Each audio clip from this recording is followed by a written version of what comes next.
Bien, muchas gracias a Bori, también a los hermanos aquí por la invitación para compartir en esta mañana la palabra de Dios, y doy gracias también al Señor que lo permite.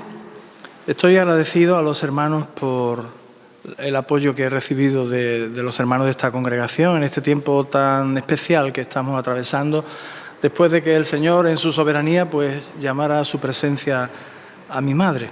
Así es que a muchos de vosotros la última vez que os vi fue allí en el cementerio, y os agradezco vuestro apoyo y vuestro ánimo. Gracias, Boris, muy amable. Antes de continuar, me gustaría hacer la comprobación de que me oís bien y se me ve bien. Sobre todo, que se vea bien el PowerPoint que tengo hoy preparado. Vamos a ver si soy capaz de hacerlo funcionar.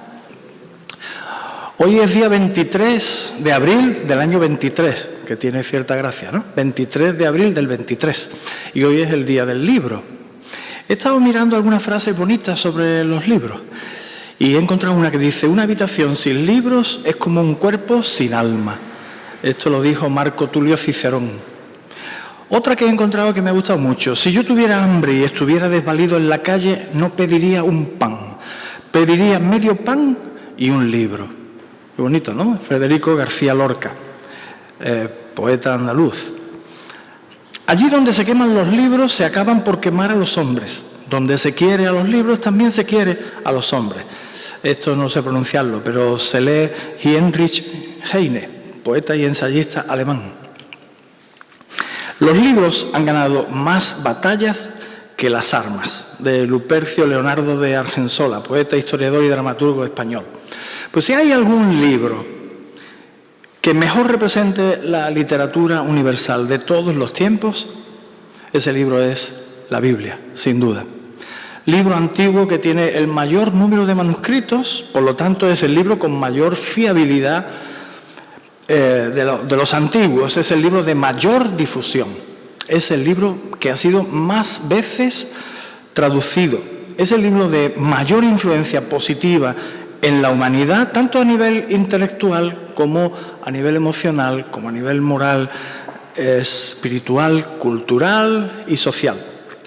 De este libro se han escrito a la vez muchos libros, se han hecho muchas obras de arte y se han dicho cosas muy entrañables. Una de ellas por Immanuel Kant: la existencia de la Biblia como libro para el pueblo es el mayor beneficio que la raza humana jamás haya experimentado. Todo intento de desprestigiarla es un crimen contra la humanidad. La singularidad de la Biblia, sin embargo, no radica en estos récords humanos, sino en la procedencia divina de la misma, en su origen sobrenatural. La inspiración de las Sagradas Escrituras es declarada dentro de la propia Biblia, dentro del propio libro, en más de 3.000 ocasiones. Y esta declaración no es una declaración gratuita, sino que viene soportada y demostrada por sus credenciales, a saber, entre otras, las profecías cumplidas y la validación del Hijo de Dios como que la Biblia es el libro inspirado por Dios. Quizás sean estos los dos argumentos de mayor peso para sostener que la Biblia es en realidad la palabra de Dios. Cristo es su gran tema, nuestro bien su diseño y la gloria de Dios su finalidad. Así que leámosla para ser sabios, creámosla para ser salvos y practiquémosla para ser santos. La Biblia consta de dos partes, como bien sabéis: el Antiguo Testamento y el Nuevo Testamento. El Antiguo Testamento tiene tres subpartes, que son la ley, los escritos y los profetas. Cuando se mencionan esas tres partes, es otra forma de decir que estamos hablando del Antiguo Testamento. Así, cuando se dice la ley, los escritos y los profetas, o aún más, cuando se dice la ley y los profetas, es otra forma de referirnos al Antiguo Testamento. En el Nuevo Testamento también podemos encontrar tres partes: una parte histórica con los evangelios y los hechos, una parte epistolar, que Precisamente el tema de hoy se basa en una epístola, una de las más características, y una parte profética, que es el libro de Apocalipsis. Así que quiero dirigirme en esta mañana a los hermanos que están presentes en esta sala, que habitualmente se reúnen aquí, o que tal vez hayan venido hoy por primera vez. Pero no solamente a ellos, sino que gracias también a la moderna tecnología y a nuestro hermano que está allí haciendo los preparativos y los trabajos necesarios, también me dirijo a los que me puedan ver u oír a través de la red, a través de Internet, que uno nunca sabe estas cosas hasta dónde pueden llegar. Quizás dentro de 100 años alguien nos esté contemplando, y el que dice dentro de 100 años también puede decir dentro de unos días. Así es que pido al Señor que en cualquier rincón que esta palabra pueda ser oída, el Señor ayude a ser entendida, y sobre todo que el Espíritu Santo traiga convicción de pecado y la aplicación para el alma. Muy bien, el texto que se me ha adjudicado en esta mañana es en la epístola, como veis, del apóstol Pablo a los Romanos, en el capítulo 3, versículos 21 a versículo 26. Porque los hermanos que están en esta congregación ya llevan un tiempo estudiando la epístola a los romanos. Así que pensando en alguna persona que pudiera venir en esta mañana por primera vez, o alguien que pudiera ver este vídeo y no tuviera un contexto de lo que se viene estudiando en esta iglesia local de Romanos, quisiera hacer unas brevísimas, muy breves pinceladas para poder ubicarnos en el texto que nos corresponde ahora. Así que la epístola del apóstol Pablo a los romanos, de ahora en adelante me referiré a ella como romanos a secas, ¿vale? Así que cuando hablemos de romanos, no penséis en los romanos, sino en la epístola a los romanos. Bien, los estudiosos nos dicen que Pablo, y eso está en el capítulo 1, versículo 1, fue el que escribió esta carta sobre el año 57 después de Cristo, durante una breve estancia en Corinto. La ciudad imperial de Roma era el centro urbano más grande e importante de esos días, y la vida bajo la mano pesada de los emperadores romanos era a veces opresiva, y los cristianos confrontaron la opresión al tener prohibido reunirse abiertamente para adorar. Su tema principal es el poder del Evangelio. Eso lo podemos encontrar en los primeros versículos de la epístola, Romanos 1, 16 y 17. Romanos 1, 16 y 17, que dice así: porque no me avergüenzo del Evangelio, porque es poder de Dios para salvación a todo aquel que cree, al judío primeramente y también al griego, porque en el Evangelio la justicia de Dios se revela por fe y para fe, como está escrito: mas el justo por la fe vivirá. Pablo siente una identificación personal profunda con este mensaje del Evangelio.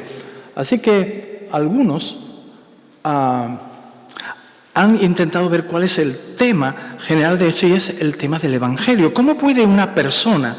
El Evangelio es una buena noticia. La buena noticia es la respuesta a la pregunta: ¿cómo puede una persona estar en una relación correcta con Dios? ¿Cómo puede una persona tener perdonado el pecado que lo separa de Dios y gozar de aceptación completa por Él? Esta es una pregunta que en la Biblia ya se trata desde tiempo atrás. Ya incluso Job preguntaba este asunto. Es una pregunta pertinente para el pasado, para el presente y para el futuro. Porque Dios creó al ser humano por esta misma razón: gozar de su compañerismo con Él. Por tanto, ¿cómo puede una persona tener perdonado el pecado que lo separa de Dios y gozar de aceptación completa por Él? Este es el deseo profundo de Pablo a la hora de expresarse en esta carta.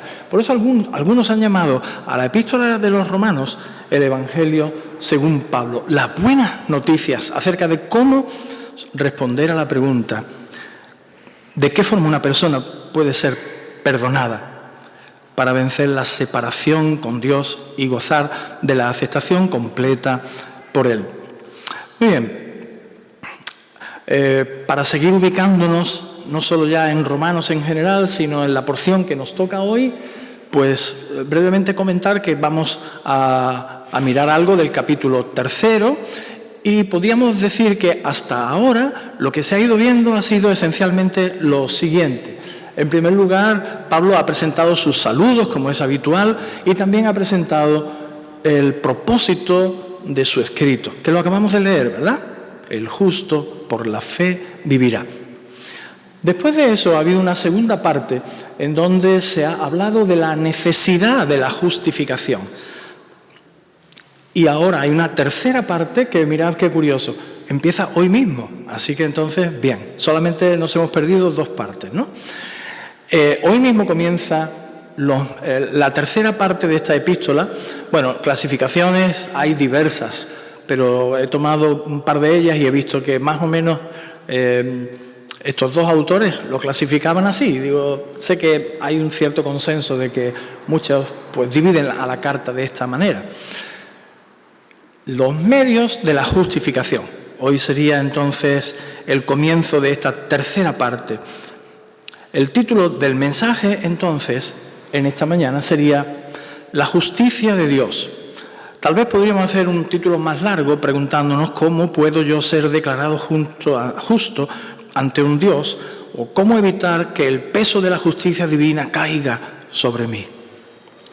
Vamos a leer el texto ya. Vamos a entrar en él.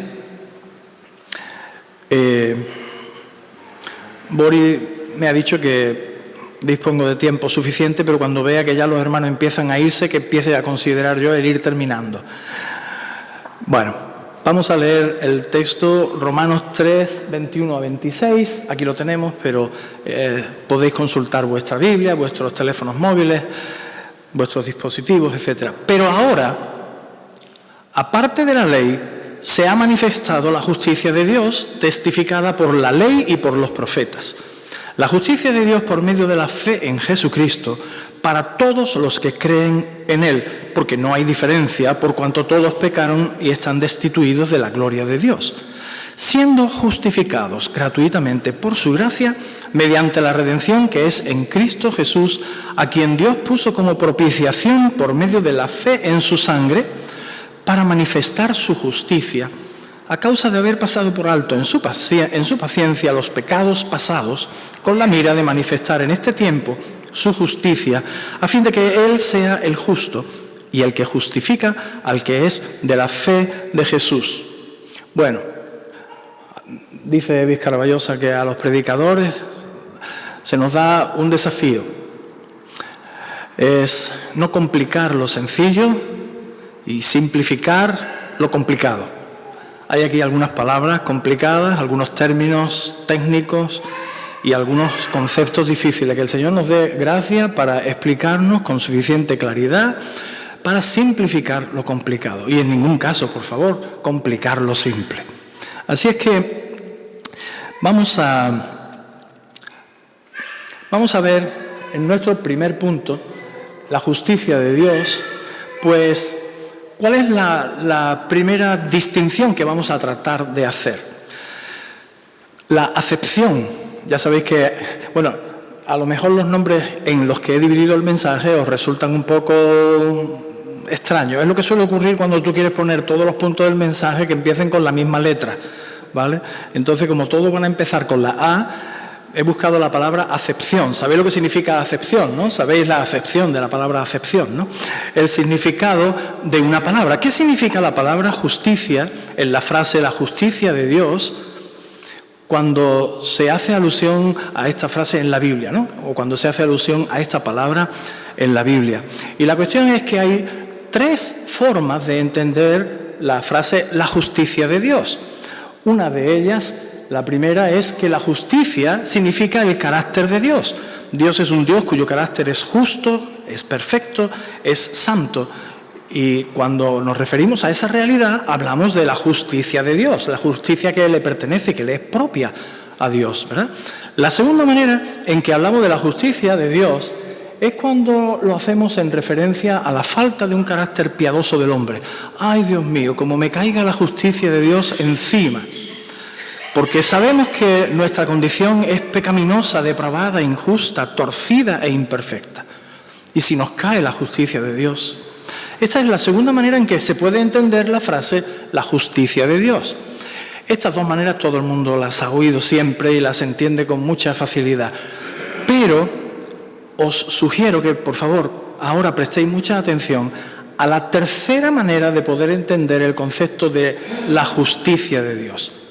Por dos razones, porque en ello nos va la salvación de nuestra alma y segundo, porque es la forma en la que mayoritariamente habría que entender la expresión la justicia de Dios en el pasaje que hemos leído en esta mañana. La justicia de Dios en esta tercera acepción significa rectitud, esto es, la perfección que Dios da al hombre en Cristo Jesús. Cuando el hombre acepta que el Señor Jesucristo quite sus pecados, recibe la justicia de Dios. Cristo viste al hombre con la justicia misma de Dios por la fe.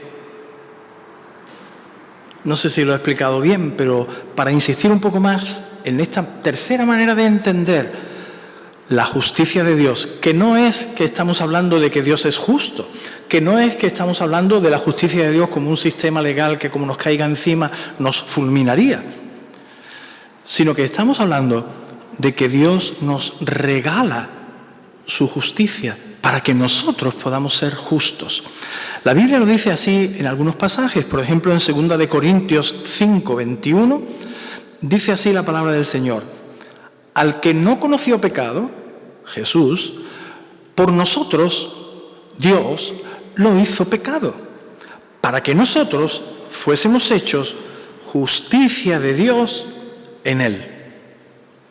Es un texto fantástico en donde a Jesús le hemos encasquetado nuestro pecado y donde Jesús nos otorga su justicia. Menudo trueque, tan desfavorable para Dios, pero tan favorable para nosotros. O bien, como podemos encontrar en Filipenses 3, 8 y 9, dice: mi Señor, por amor del cual lo he perdido todo y lo tengo por basura, dice Pablo, para ganar a Cristo y ser hallado en Él, no teniendo mi propia justicia que podría ser por la ley, sino la que es por la fe de Cristo, la justicia que es de Dios por la fe. Así que sugiero que en este texto que hemos estado leyendo, cuando leamos la justicia de Dios, no pensemos que Dios es justo, que lo es, tampoco pensemos que nosotros somos injustos, que lo somos, sino que fundamentalmente nos centremos en la idea de qué manera Dios me comunica su justicia, me otorga a mí su justicia. La justicia de Dios hace referencia a la justificación. En este cuadro, especialmente en este contexto, sugiero que la 3 es la opción de estas 3 acepciones que es usada primordialmente. No es la única, pero primordialmente. La justificación es la declaración legal de que alguien es justo, como resultado de que Dios aplica al creyente la justicia de Cristo, que fue provista por la gracia de Dios y que se puede apropiar por medio de la fe. Esto sería el concepto de la justicia de Dios que se maneja en este texto. Bien, en segundo lugar, quisiera hablar de la aparición. Hemos hablado de la acepción. ¿Qué significa el término la justicia de Dios? Pero en el texto que hemos leído se habla también acerca de la aparición. Dice así el texto. Pero ahora, aparte de la ley, se ha manifestado la justicia de Dios, testificada por la ley y los profetas. He buscado otra traducción de la Biblia, llamada la Nueva Traducción Viviente, y podemos leerlo también en esta traducción para quizás tener una comprensión un poco más amplia. Pero ahora Tal como se prometió tiempo atrás en los escritos de Moisés y de los profetas, Dios nos ha mostrado cómo podemos ser justos ante Él sin cumplir con las exigencias de la ley. Así que, como dice arriba, pero ahora, aparte de la ley, ha habido una manifestación novedosa que es un contraste con el sistema legal del Antiguo Testamento. Lo que hemos leído ha sido, pero ahora. Pero ahora es una frase que señala un punto en el tiempo que marca un antes y un después. Un antes y un después caracterizado por un contraste entre la ley, el sistema legal del Antiguo Testamento, y la justicia de Dios, manifestada ahora. El contexto inmediato de Romanos 3:20, creo que tendríamos que darle otra vez. El contexto inmediato, justo antes de Romanos 3:21, ha acabado la sección de que la ley nos condena. En cuanto a la justicia que el hombre busca para ser declarado justo en un juicio, la ley que fue dada en el Antiguo Testamento, lo único que viene a demostrar es que no podemos ser justos. Y dice el contexto anterior, ya que por las obras de la ley ningún ser humano será justificado delante de él, porque por medio de la ley es el conocimiento del pecado. La ley nos condenaba, pero ahora se ha manifestado la justicia de Dios, no para ejecutar esa condena, no la justicia de Dios que nos cae como una losa, no, sino para regalarnos, otorgarnos la justicia de Dios. En la serie de Biblia, Bosquejos y Sermones se hacen algunas oportunas observaciones que paso a comentaros. Antes, en otro tiempo, Dios tuvo paciencia en que toleró los intentos del hombre para lograr una justicia propia por medio de la ley. Ya sabéis, si alguien pecaba, tenía que acudir con animales para sacrificarlos, para obtener de alguna forma algún tipo de perdón. Pero ahora ha llegado el tiempo de la justicia de Dios, la justicia que se encuentra en el Hijo mismo de Dios. Por cierto, todo el que no ofrece sacrificios de animales por sus pecados en la actualidad entiende que Dios a lo largo del tiempo ha establecido distintas dispensaciones, administraciones o etapas en donde la progresiva revelación de Dios ha ido marcando los pasos para obedecer la voluntad de Dios revelada hasta ese momento. Antes, en otro tiempo, los hombres pecaban y seguían pecando y aprendieron la imposibilidad de dejar sus pecados. Esto es lo que enseñaba la ley. El periodo que el hombre estuvo bajo la ley le mostró la imposibilidad de obtener la justicia por sus propios medios. Pero ahora ha llegado el tiempo de la justicia de Dios, la justicia que se encuentra en el mismísimo Hijo de Dios. El contraste se ve cuando analizamos que la ley no puede ni tiene el poder de convertir en obediente a una persona. No tiene ese poder, solamente declara que eres desobediente, pero no puede ir más allá. No tiene el poder de impedir que una persona desobedezca, solamente señala la desobediencia de la persona y la carencia de poder para ser obediente. Solo manifiesta la incapacidad de una persona para lograr ningún tipo de justicia por sus esfuerzos propios. Por lo tanto, si Dios había de tener hombres viviendo en su presencia, tenía que proveer una justicia aparte de la ley. Tenía que haber una justicia que no tuviera nada que ver con la ley. La ley no es un medio por el cual alguien pueda ser justificado, declarado justo delante de Dios.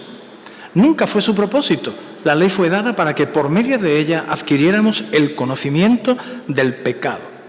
La ley mosaica, en realidad, fue un instrumento no de la justificación, sino para la condenación, para la convicción de la condenación. La justicia de Dios ya había sido testificada, adelantada, presagiada en el Antiguo Testamento.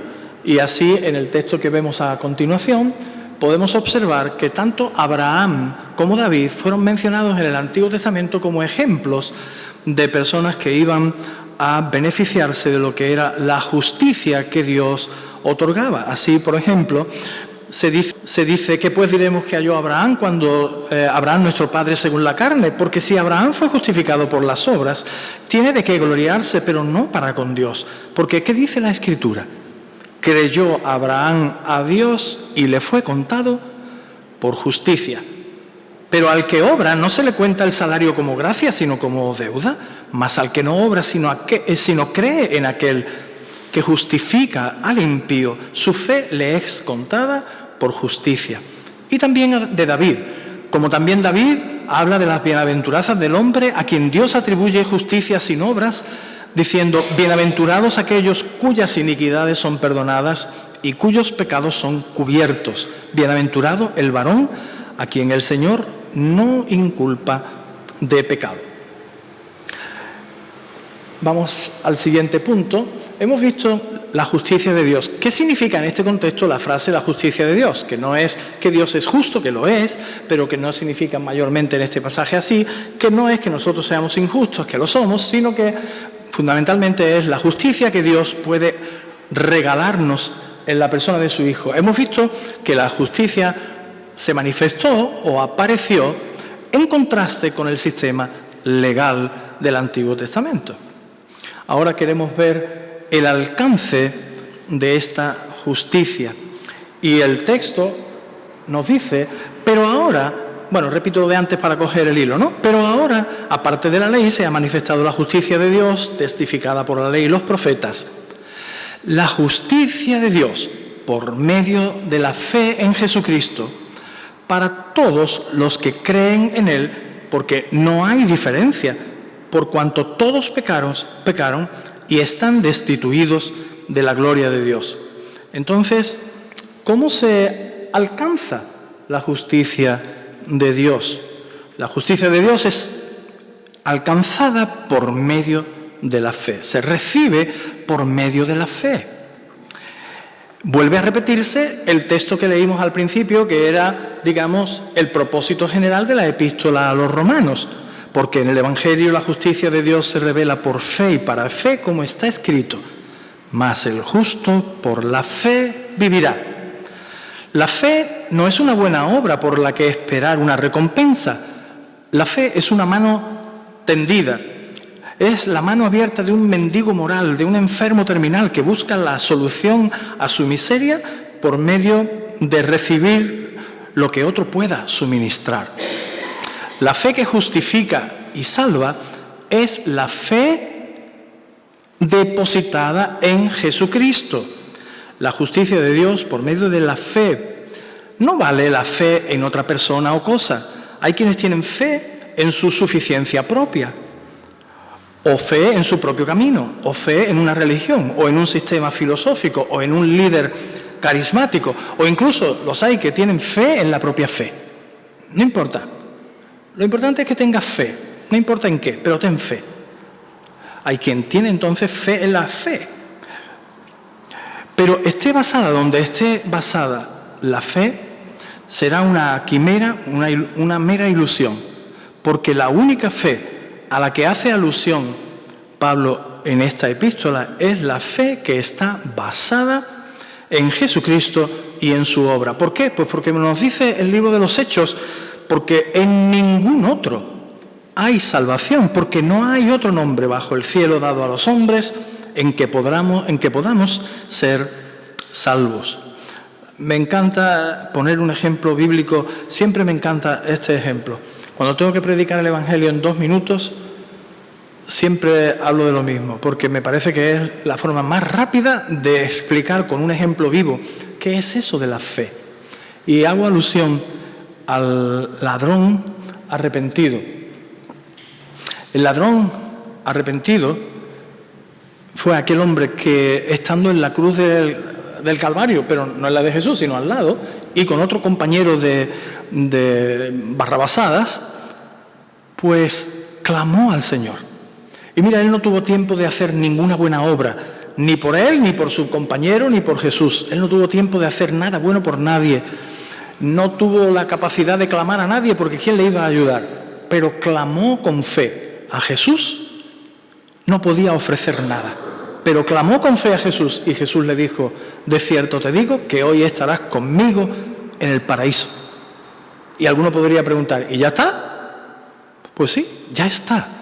Es una mirada de fe, una mirada genuina de fe, buscando el socorro, buscando la ayuda para tu vida, para mi vida. Es una ilustración de que la fe puede ser y es depositada en Jesús, no en cualquier cosa. La fe depositada en Jesús es poderosa para poder obtener ¿qué? Esta persona es justa. Lo que la ley decía, esta persona es injusta y a esta persona hay que condenarla, la fe en Jesús dice: esa persona que deposita la fe en Jesús, ese es declarado justo. ¿A quiénes alcanza potencialmente la justicia de Dios? La justicia de Dios es para todo el mundo potencialmente, pero es para todo aquel que cree. De manera que el término que hemos estado viendo anteriormente, que indica que no hay diferencia, se refiere a la diferencia que pudiera haber entre judíos y gentiles. Pero no hay diferencia, por cuanto todos pecaron y están destituidos de la gloria de Dios. Todos pecaron.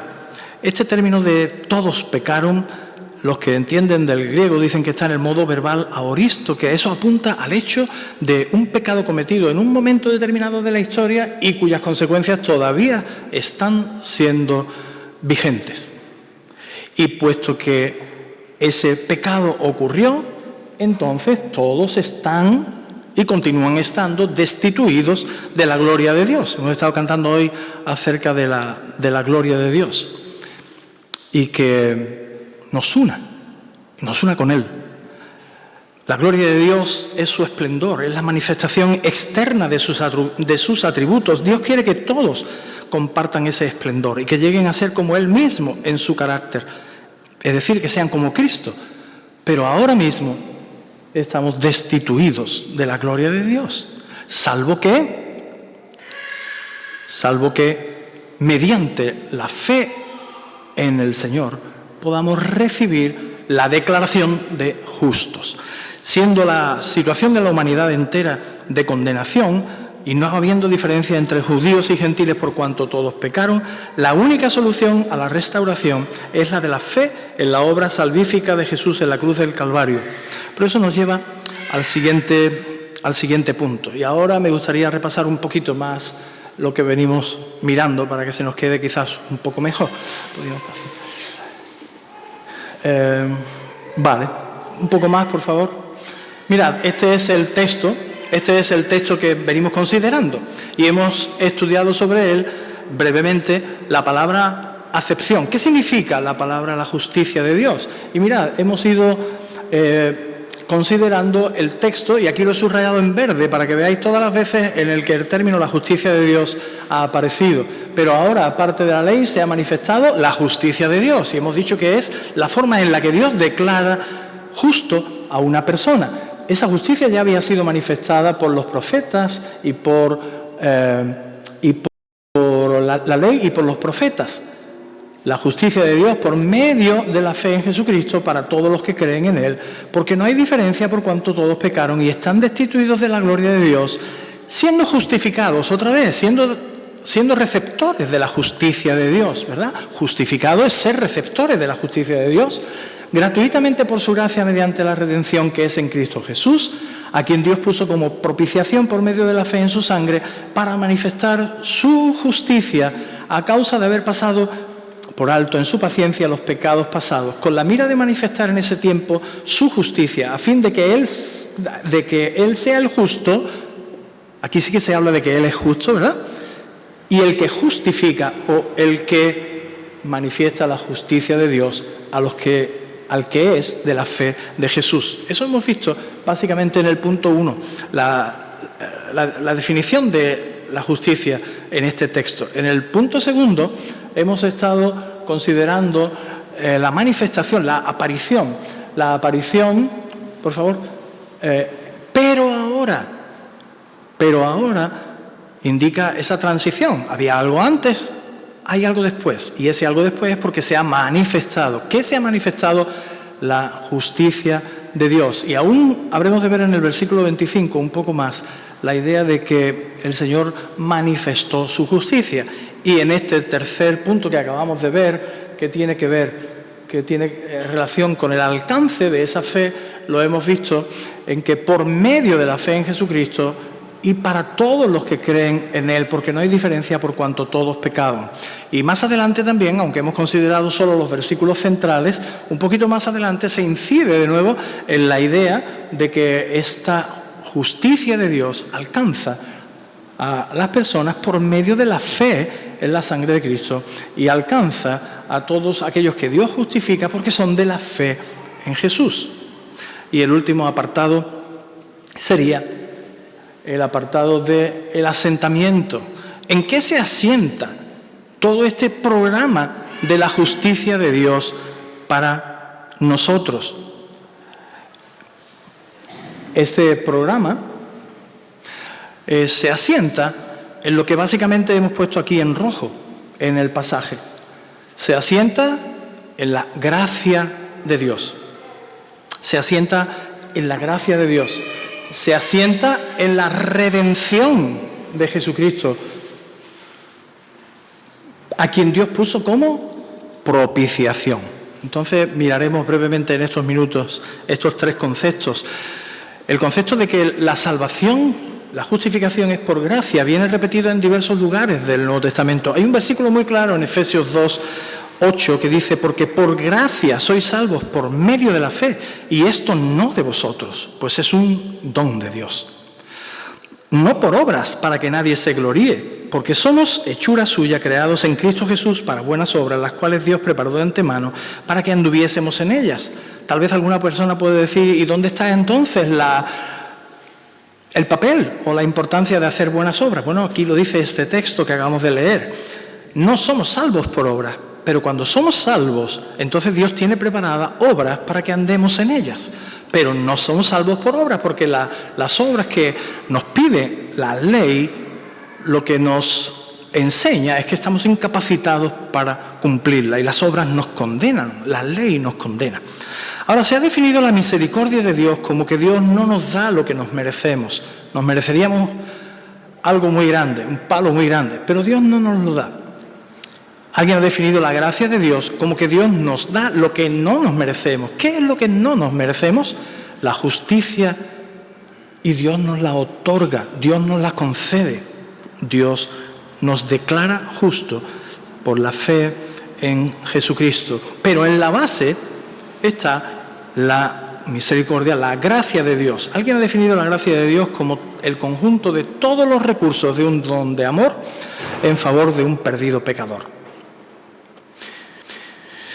Gracia era otra de las palabras favoritas de Pablo, ya que la emplea 24 veces en Romanos. Pero Dios no declarará a una persona justa sin tener una base objetiva, sin antes tratar con la problemática pecaminosa del individuo.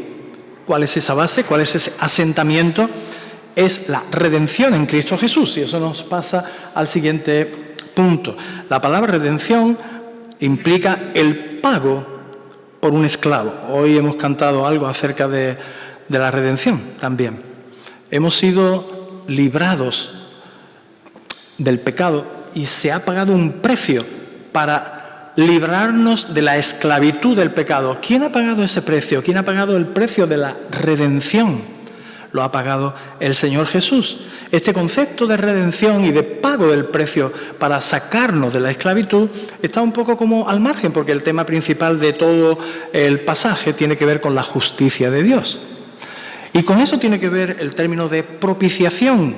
Es un sacrificio que proviene desde el Antiguo Testamento, un macho cabrío el día de la expiación para expiar los pecados de Israel y satisfacer la demanda de la justicia divina durante el año siguiente. Pues bien, la muerte de Cristo es el sacrificio final que satisfizo completamente las exigencias de Dios en contra del pecado de la humanidad, protegiendo así de su ira a todos los que creen. esta obra de Cristo se apropia por medio de la fe en su sangre. Uno se beneficia de sus efectos por medio de la fe en su sangre. Por medio de la muerte de Cristo y el derramamiento de su sangre, la pena que merecía el pecado ha sido pagada y Dios queda satisfecho y se hace propicio. Ahora bien, como se menciona aquí con la palabrita azul, ¿verdad? Este plan se ha manifestado ahora, pero ¿desde cuándo se gestó? Primera de Pedro 1:18 nos dice que este plan se gestó en la eternidad. Se gestó en la eternidad. No es que Jesús vino a la tierra y coincidió que los principales de los judíos le odiaron y coincidió que uno de sus seguidores le traicionó y coincidió que la cobardía de Pilatos pues le llevó a la cruz. No, no es así. A Cristo no lo clavaron en la cruz, ninguna de estas tres circunstancias. A Cristo le llevó a la cruz el amor por la humanidad, el amor por cada uno de nosotros. Y ese plan de justificación estaba ya elaborado desde antes de la fundación del mundo. Así lo dice el apóstol Pedro: sabiendo que fuisteis rescatados de vuestra vana manera de vivir, la cual recibisteis de vuestros padres, no con cosas corruptibles como oro o plata, sino con la sangre preciosa de Cristo, como de un cordero sin mancha y sin contaminación, ya destinado desde antes de la fundación del mundo, pero manifestado en los postreros tiempos por amor de vosotros, y mediante el cual creéis en Dios, quien le resucitó de los muertos y le ha dado gloria, para que vuestra fe y esperanza sean en Dios.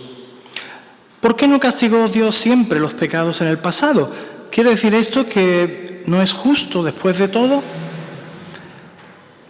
Previamente Pablo dijo que Dios había mostrado su clemencia porque quería guiar al hombre al arrepentimiento. Aquí se dice que Dios es paciente porque previó que iba a proveer una solución para los pecados con la muerte de Cristo.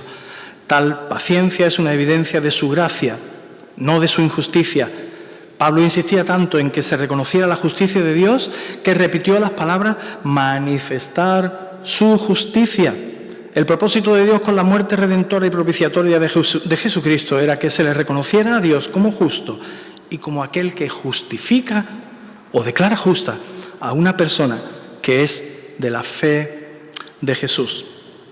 Así que después de esto me gustaría concluir con 4 reflexiones breves. La primera es que hay un plan eterno para la justificación de un mundo culpable e inexcusable, como la ley ha puesto de manifiesto. El segundo punto es que Dios dicho plan lo manifestó en un momento de la historia y así se completa la visión de que la justicia viene solo por la fe en Jesucristo. No hay otro camino. El tercer punto sería: ¿y cuál es la respuesta adecuada a este mensaje? La respuesta adecuada a este mensaje es la de creer para justificación y para salvación. Este mensaje de salvación y de justificación debe ser atendido por todo aquel que sienta la realidad de su injusticia personal. Ay, qué pena de aquellos que no la sienten, porque la tienen. Jesús ya lo dijo, ¿verdad? Él vino para curar a los enfermos, no para los sanos. Y ahí había ironía. No es que haya nadie sano, pero no lo notaban, no lo sentían, no lo reconocían. Para los que se sienten enfermos, es la buena noticia del Evangelio de Pablo, consistente en que la justicia es un regalo gratuito de Dios que se recibe no por haber guardado la ley, que nadie puede guardar, sino por la fe en lo que Cristo hizo en la cruz del Calvario. Y por ese sacrificio es por el que el Señor puede otorgar la justicia a todo aquel que en Él crea, a todo aquel que sea de la fe de Jesús. No sé si hay aquí alguna persona esta mañana que aún no haya depositado su confianza en la fe, en la sangre de Cristo, haya depositado su fe y su confianza en la obra de Cristo en la cruz del Calvario. No sé si alguien que nos pueda estar incluso viendo por la red no ha llegado a este punto, pero tal vez sienta el peso de la condenación del justo juicio de Dios sobre ti. Tal vez sientas que eres enfermo bajo el peso de esa condenación. Tal vez te sientas como uno de esos enfermos a los que Jesús aludió. Tal vez deseas arrepentirte de tus pecados y confiar tu justificación, no a que te portes bien, no a que cumplas la ley, sino al regalo que Dios otorga en la obra de Cristo en la cruz del Calvario, en el sacrificio de Cristo. Has comprendido por la convicción de la palabra de Dios que la justificación tuya no se alcanza por cumplir la ley, sino por creer en Jesús. ¿Quieres obtener esa justificación ahora mismo como el ladrón arrepentido?